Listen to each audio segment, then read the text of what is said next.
श्री सीताराम शिखावस्ती के चैनल में आप सभी का स्वागत है। मैं हूं शिखावस्ती। आज हम सभी लोग सोमवती अमावस्या की व्रत कथा को सुनेंगे। सोमवती अमावस्या के दिन इस कथा को सुनने मात्र से ही अखंड सुख सौभाग्य की प्राप्ति होती है। तो सोमवती अमावस्या के दिन यह कथा सभी को जरूर सुननी चाहिए। जब भी कोई कथा को सुनते हैं तो सर पे पल्लू और हाथ में अक्षत लेकर ही हमें कथा सुननी चाहिए। कथा प्रारंभ करने से पहले आप सभी से रिक्वेस्ट है कि कथा यदि अच्छी लगे तो लाइक कमेंट शेयर कीजिए। चैनल पे पहली बार आए हैं तो चैनल को सब्सक्राइब कीजिए। सोमवती अमावस्या व्रत कथा। एक सेठ सेठानी होते हैं, उनके एक बेटी और 5 बेटे होते हैं जिनकी शादी हो जाती है और उनकी 5 बहुएं होती हैं। उनके घर पे एक साधु बाबा रोज भिक्षा मांगने के लिए आते हैं। तो जब बहू भिक्षा देती है तो कहें सौभाग्य बढ़े, जब बेटी भिक्षा देती है तो कहें धर्म बढ़े। तो जिससे बेटी थोड़ा परेशान होती थी, उसने अपनी माँ से सारी बात बताई। तो उनकी माँ ने कहा ठीक है, आज तुम मेरे सामने भिक्षा देने जाना। तो जब बिटिया भिक्षा देने जाती है तो फिर साधु बाबा कहते हैं कि धर्म बढ़े। तब बिटिया तब जो साहूकारनी होती हैं, सेठानी होती हैं, तो वो कहती हैं कि जब मेरी बहू भिक्षा देती है तो आप कहते हैं इसकी सौभाग्य बढ़े, और बिटिया जब भिक्षा देती है तो कहते हैं धर्म बढ़े। बिटिया को क्यों सौभाग्यवती होने का आशीर्वाद नहीं देते हैं? तो साधु बाबा ने कहा कि इसको विवाह तो लिखा है पर बाद में वैधव्य योग है। तब फिर सेठानी ने कहा कि जब आप ये जानते हैं कि इसका विवाह तो है लेकिन बाद में वैधव्य योग है, तो उस वह किस प्रकार से मिटे इसका उपाय भी आपको पता होगा। तो साधु बाबा ने कहा हाँ, उपाय है लेकिन बहुत कठिन है। सेठानी ने कहा आप बताइए, हम करेंगे। तो फिर साधु बाबा ने कहा कि 7 समुद्र पार सोना धोबिन नाम की एक धोबिन रहती हैं, जो कहीं आती जाती नहीं है, बहुत ही ज़्यादा संस्कारवान और पतिव्रता हैं। यदि वह सोना धोबिन तुम्हारी बिटिया को सुहाग दे दे तो अपनी मांग का सिंदूर इसकी मांग में लगा दे, तो इसको फिर अखंड सौभाग्यवती होने का इसे आशीर्वाद प्राप्त होगा। तो सेठानी ने कहा ठीक है। फिर सेठानी अपनी जाती हैं, कहती हैं कि ठीक है, हम जा रहे हैं। सोना धोबिन के घर जाती हैं। सोना धोबिन के घर पर चलते चलते एक जगह थक जाती हैं, तो फिर एक पेड़ के नीचे आराम करने लगती हैं। उसी पेड़ पे गरुड़ पंखनी रहती है, जिसके बच्चे होते हैं छोटे छोटे। तो सांप उसके बच्चों को डसने का प्रयास करता है। तो जो सेठानी होती है तो वह उसके सांप को मार देती है और गरुड़ पंखनी के बच्चे को बचा लेती है। गरुड़ पंखनी वहाँ थोड़ी देर बाद आती है तो वह देखती है कि सब जगह खून ही पड़ा है, तो वह जो है सेठानी को चोंच मारने लगती है। तब सेठानी कहती है कि मैंने तो तुम्हारे बच्चों की रक्षा की है, हमें क्यों चोंच मार रही हो? तब फिर गरुड़ पंखनी पूरी बात को समझती है। फिर वो कहती है कि आज तुमने मेरे बच्चों की रक्षा की, बताओ हम तुम्हारे लिए क्या कर सकते हैं। सेठानी ने कहा 7 समुद्र पार सोना धोबिन नाम की एक धोबिन रहती हैं, हमें उनके पास पहुंचा दो। गरुड़ पंखनी ने अपने पंखों पर उन्हें बैठाया और वहां पर पहुंचा दिया। सोना धोबिन के 5 बेटे 5 बहुएं होती हैं, जो बहुएं उनकी रोज काम करने में बहुत झगड़ा करती थीं। फिर जब सेठानी गई तो वह उनके घर पर सुबह सवेरे जल्दी जाकर पूरा घर का काम, जानवरों का काम, रसोई का काम, साफ सफाई सब कुछ करके चुपचाप वापस लौट आती थी। ऐसे करते करते काफ़ी समय बीत गया, वर्षों बीत गए। तो एक दिन से जो सोना धोबिन हैं वो विचार करती हैं कि आजकल बहुएं हमारी झगड़ा नहीं करती हैं, बड़ी शांति के साथ में काम कर लेती हैं। तो फिर उन्होंने अपनी बहुओं से कहा कि तुम लोग इस समय झगड़ा नहीं करती हो, बड़ी आराम से काम कर लेती हो। तो बहुओं ने फिर कहा कि अरे हम काम तो करना ही है, चाहे झगड़ा करके करें चाहे हंस के करें, तो हम लोग आपस में कर लेते हैं। लेकिन सोना धोबिन को कोई बात ठीक नहीं लगी। उन्होंने कहा ठीक है, आज रात में हम देखेंगे कि कौन सी बहू ज़्यादा कार्य करती है। सोना धोबिन रात भर जगती हैं। सुबह के समय उनकी आंख लग जाती है और वो सो जाती हैं। फिर सेठानी आती है, सारा काम करके चली जाती है।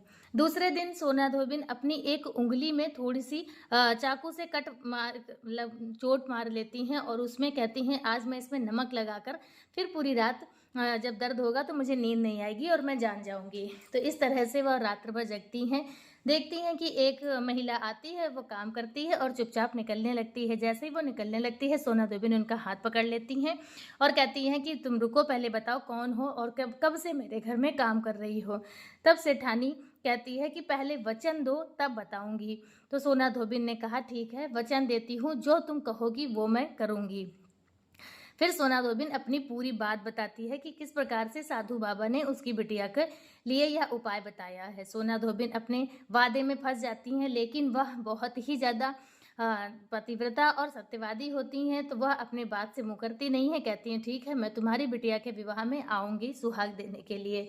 तो जब उनकी बिटिया का विवाह होता है वह जाती हैं सुहाग देने के लिए, और जब वो निकलती हैं तो अपने बहुओं से कहती हैं कि कितना भी कुछ हो जाए लेकिन अपने पिताजी को यानी कि अपने ससुर को घर से बाहर नहीं निकलने देना, घर में ही बंद करके रखना। और फिर वह निकल पड़ती हैं बिटिया को सुहाग देने के लिए। जब वो उनके घर जाती हैं तो सेठानी से कहती हैं एक मिट्टी का घड़ा दे दो, कच्चा सूत दे दो और फिर वह लेकर और कच्चा दूध दे दो। लेकर वह बैठती हैं, मंडप में बिटिया का विवाह होता है और सांप डसने के लिए बिटिया के पति को डसने के लिए आता है।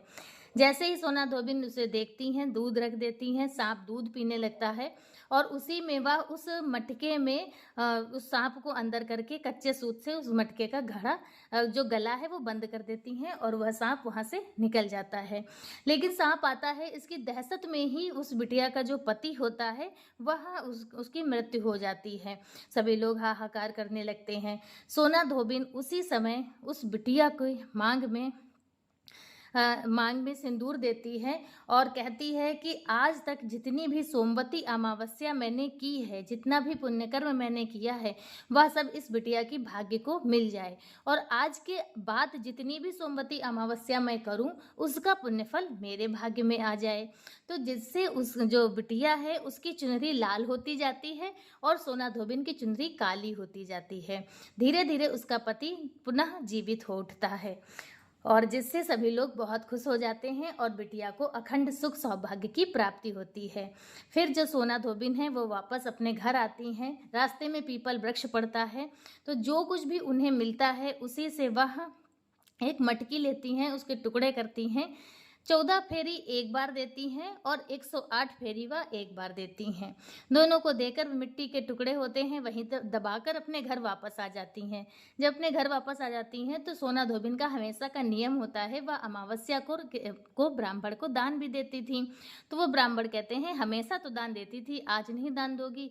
तो फिर सोना धोबिन ने कहा आज मैंने कुछ विशेष किया नहीं है, वहीं पीपल वृक्ष के नीचे जो कुछ भी किया है कराएं, वहीं से आप अपना हिस्सा ले लीजिएगा। तो वो पंडित जाते हैं और फिर देखते हैं 14 टुकड़े सोने के एक जगह रखे हैं और 108 टुकड़े सोने के एक जगह रखे हैं। तो पंडित 14 टुकड़े वाले जो सोने का हिस्सा होता है वो खुद ले लेते हैं और 108 सोने के टुकड़े सोना धोबिन को लाकर दे देते हैं। तो और कहते हैं इतना सब कराई थी और कहती हो कि कुछ किया ही नहीं। तो सोना धोबिन कहती हैं हमने कुछ भी नहीं किया, जो कुछ भी है वह सब सोमवती अमावस्या के पुण्य प्रताप का फल है। फिर उनकी जो बहुएं होती हैं वह भी बताती हैं कि पिताजी की जो तबीयत है वो बहुत ज़्यादा ख़राब हो गई थी, वो बिल्कुल मृत्यु के समान ही हो गए थे। फिर धीरे धीरे पता नहीं क्या हुआ और वह पुनः ठीक हो गए हैं। तब फिर सोना धोबिन कहती हैं कि यह सब सोमवती अमावस्या के पुण्य प्रताप का फल है। तो तभी से यह प्रचलन या परंपरा चली आ रही है कि सोमवती अमावस्या के दिन सभी सुहागन स्त्रियां अपने पति की दीर्घ आयु, अखंड सुख सौभाग्य, धन धान्य की प्राप्ति के लिए पीपल वृक्ष की फेरी देती हैं। तो सोना धोबिन की जय। तो इस प्रकार से सोमवती अमावस्या की कथा पूर्ण हुई। कथा कैसी लगी कमेंट करके ज़रूर बताएं और हमें सभी बहनों को सोमवती अमावस्या की हार्दिक शुभकामनाएं। श्री सीताराम।